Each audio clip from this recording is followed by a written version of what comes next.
넷플릭스나 TV에서 유명한 드라마들의 주연 배우들을 보면 저 사람들은 나이를 먹고 있긴 한 건지 이런 생각 해보신 적 있으시죠? 이런 걸 볼 때마다 의학기술이 정말 많이 발전했구나 라는 생각도 들고, 저는 아무래도 의사니까 환자분들이 어떤 의료적인 도움을 받았을 때 이런 결과가 나온다는 걸 더 가까이서 보다 보니 아시는 분들만 지속적인 관리를 받는다는 느낌이 다소 들더라고요. 의학적 기술이 늘어난 것에 비해서 꼭 내가 받아야 하나, 혹은 내가 연예인도 아닌데 라는 생각으로 현재를 마주하시는 분들이 많다는 걸 제가 느낍니다. 제가 확실하게 말씀드리겠습니다. 여러분들이 상상하는 그 이상으로 의학적 기술이 많이 발전했습니다. 그래서 오늘은 시간을 되돌릴 수 있는 동안 얼굴에 대해서 처음 관심을 갖고 시작하는 분들에게 도움을 되는 영상들로 준비를 해보았습니다. 일단 동안의 가장 기초가 되는 피부에 대해서 이야기를 해보겠습니다. 피부가 동안 얼굴의 절대적인 기준이 됩니다. 나이가 들어가면서 피부가 처지고 또 주름이 생기고 피부의 결이 달라지는 게 이 노화의 핵심이거든요. 우리가 피부를 보았을 때 첫째로 피부의 탄력, 그리고 표면의 균질성, 그리고 피부 톤의 균질성, 피부의 광도, 네 가지 기준으로 평가하게 되는데, 피부는 나이가 들수록 진피층에 콜라겐과 엘라스틴, 글라이코사미노글라이칸 같은 세포의 기질이 감소해서 피부의 탄력과 구조가 악화되고 주름과 처짐이 발생하게 됩니다. 그래서 이런 처짐을 호전시키기 위해서 여러 가지 의학적인 솔루션을 사용하게 되는데, 크게 두 가지로 나누어 볼 수 있어요. 첫 번째는 수술적 리프팅, 두 번째는 비수술적 리프팅으로 볼 수 있습니다. 이러한 리프팅의 방법은 늘어진 조직을 직접적으로 올리는 방법이 있고, 피부를 전체적으로 수축시켜서 올려주는 방법이 있습니다. 이런 조직을 직접적으로 당기는 방법은 고전적인 수술적인 방법으로 조직을 당기고 남는 조직을 잘라내는 수술적인 거상술이 있고, 최근에 많이 시행하는 실리프팅과 같이 간단하게 늘어진 조직에 실을 넣어서 위로 당겨주는 방법도 있습니다. 이 두 가지 방법의 공통점은요, 실제적으로 방향성을 가지고 조직을 당겨주기 때문에 우리가 원하는 디자인으로 리프팅이 일어난다는 것입니다. 이에 반해 피부를 수축시켜서 리프팅을 하는 방법은 고주파나 초음파를 통해서 피부에 콜라겐에 열을 가해서 콜라겐의 변성을 일으키고 다시 콜라겐이 재생되면서 피부가 단단해지는 방법인데, 여기에는 시술의 테크닉에 따라서 차이가 있을 수는 있으나 특별한 방향성이 없이 2차원이나 3차원적으로 조직이 수축되면서 리프팅이 이루어지는 특징이 있습니다. 대표적인 리프팅에 대해서 말씀을 드렸지만 리프팅만 있는 건 아닙니다. 그리고 리프팅만 해서 동안 얼굴이 되는 것도 아니고요. 동안 얼굴을 만드는 데는 이런 피부 리프팅 이외에도 얼굴의 볼륨은 동안에서 매우 중요한 역할을 합니다.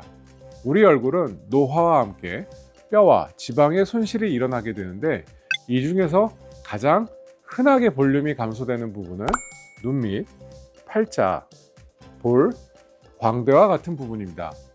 동안의 얼굴이 굴곡이 없는 동그란 얼굴을 하고 있다면 이런 부위에 볼륨이 없어짐으로 인해서 결국에 외축선의 굴곡은 좀 더 심해지게 되고 흔히 말하는 해골형의 얼굴이 되어버립니다. 그래서 이런 부분에 볼륨을 채워주는 필러나 지방 이식 같은 시술이 필요하게 되는데요. 특히 이마와 눈가, 볼 부위의 적절한 볼륨감은 젊어지는 인상을 만드는데 매우 중요한 요소입니다. 또한 피부의 밝기 또한 동안에 매우 중요한 요소인데요.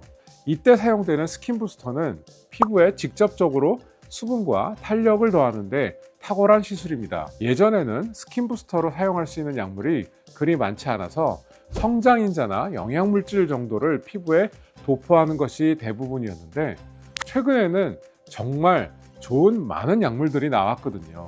그 중에서도 가장 많이 사용하는 리쥬란 힐러와 같은 제품은 피부 재생과 회복에 쓰이는 약물로 잔주름을 줄이거나 피부결을 매끄럽게 만들고 색소에도 효과적인 대표적인 약물이라고 할 수 있습니다.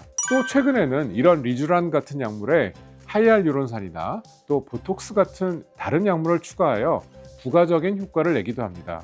이런 시술의 또 하나의 장점은 직접 진피 안으로 주입을 해서 좀 더 시술 효율을 올렸다는 것도 있습니다. 우리가 나이가 들수록 특히 여성분 같은 경우에는 에스트로겐이 감소하고 또 성장 호르몬의 감소와 코르티졸의 증가함에 따라서 근육이 감소하고 지방이 축적되는 경향이 생성됩니다. 사실 체형은 보여지는 외적인 것뿐만 아니라 건강과도 매우 밀접하기 때문에 더더욱 신경을 써야 하는 부분이기도 합니다. 특히나 나이 들어서 증가될 수 있는 내장 지방의 경우에는 외형적으로나 또는 건강적으로도 가장 안 좋은 예가 되죠. 우리가 이렇게 얘기합니다. 운동과 다이어트를 하면 충분히 체형 교정이 가능하다. 근데 이 말을 모르는 사람은 없어요. 다만 이것이 우리의 삶 속에서 얼마만큼 현실이 있는가를 생각해 보면서 의료적인 방법을 통해서 개선하는 것이 저는 매우 중요한 인식이라는 생각을 합니다. 흔히들 나이살이라고 하잖아요.